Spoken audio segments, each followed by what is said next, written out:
নমস্কার বন্ধুরা, আজ বৎসরের শেষ দিন, বাংলা বৎসরের চৈত্র সংক্রান্তি। তো আজ আমি সব নিরামিষ তরকারি রান্নাবান্না করব। তো এখন আমি প্রথমেই করে নেব কাঁঠালের তরকারি। তার জন্য কাঁঠালটাকে আমি সেদ্ধ করে ভাজি করে নিচ্ছি। এখানে আমি আলু ভাজি করে রেখেছি কাঁঠাল তরকারিতে দেওয়ার জন্য।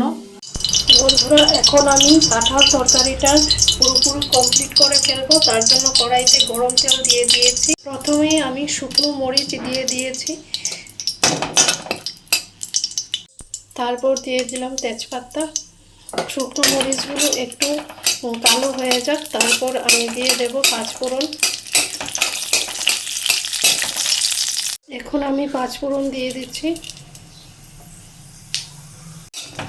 একটু নাড়িয়ে নিলাম। আমি আদা এবং কাঁচা লঙ্কা দিয়ে দিচ্ছি।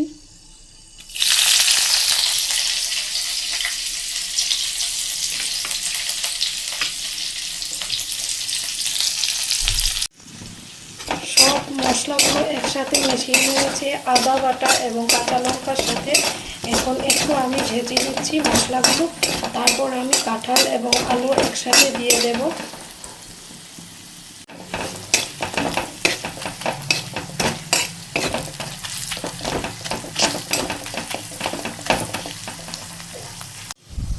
ভেজে রাখা কাঁঠালটা আমি মশলার সাথে মিশিয়ে নিচ্ছি।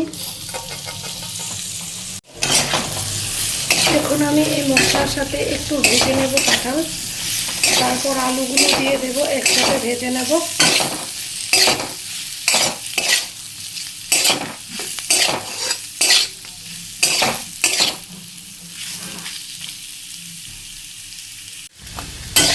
আলুগুলো মিশিয়ে নিয়েছি।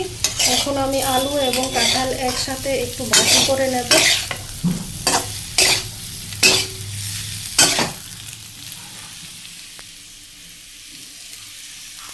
আলু এবং কাঁঠাল মশলার সাথে একসাথে মিশে ভাজি হয়ে গেছে, দেখতে পাচ্ছ বন্ধুরা। এখন আমি ঝোলের জন্য জল দিয়ে দেব। ঝোলের জন্য আমি এখানে জল দিয়ে দিয়েছি, একটু পর নামিয়ে নেব ঝোলটা হয়ে গেলে। বন্ধুরা, আমার কাঁঠালের তরকারি রেডি। তো কলকাতার ভাষায় একে বলে ইঁচড়ের তরকারি।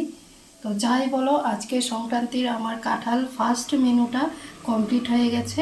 এখন আমি আমার আজকের দ্বিতীয় রান্নাটা করব। এখন করব পনিরের তরকারি, যার জন্য আমি কড়াইতে গরম তেল বসিয়েছি। পনিরগুলো আগে ভেজে নেব। নুন, হলুদ, লাল গুঁড়োমরিচ মিশিয়ে নিয়েছি পনিরে, ভাজি বসিয়ে দিয়েছি, একটু ভাজি করে নেই। পনির ভাজি আমার কমপ্লিট। আমি এখানে তেল গরম বসিয়ে দিয়েছি পনিরের তরকারিটা কমপ্লিট করে।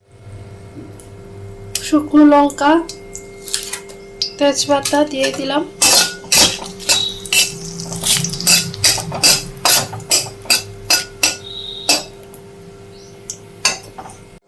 পাঁচফোড়নটা দিয়ে দিয়েছি। আদা বাটা এবং কাঁচা লঙ্কা দিয়ে দিলাম। সব মশলা একসাথে মিশিয়ে নিয়েছি।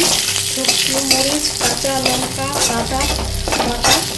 আদা বাটা আমি একদম পেস্ট করে নিই, হাফ বেটেছি। দেখতে পাচ্ছ, এগুলোকে একটু মিশিয়ে নেব, ভাজি করে নিচ্ছি।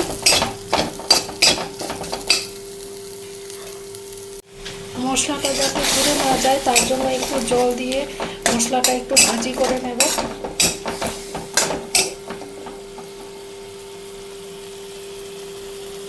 টমেটো আলু দিয়ে আমি পনির রান্না করব, তার জন্য আমি এখানে টমেটো আলুগুলো একটু মশলার সাথে মিশিয়ে নিচ্ছি। বন্ধুরা, এখন আমি পনিরের ঝোল দিয়ে দেব। পনিরের সাথে যে জলটা থাকে ওটাতে আমি ঝোল হিসাবে ব্যবহার করি। এই যে দেখে নাও, ঝোল দিয়ে দিলাম। পনিরের জল সাথে আর একটু জল মিশিয়ে নিয়েছি।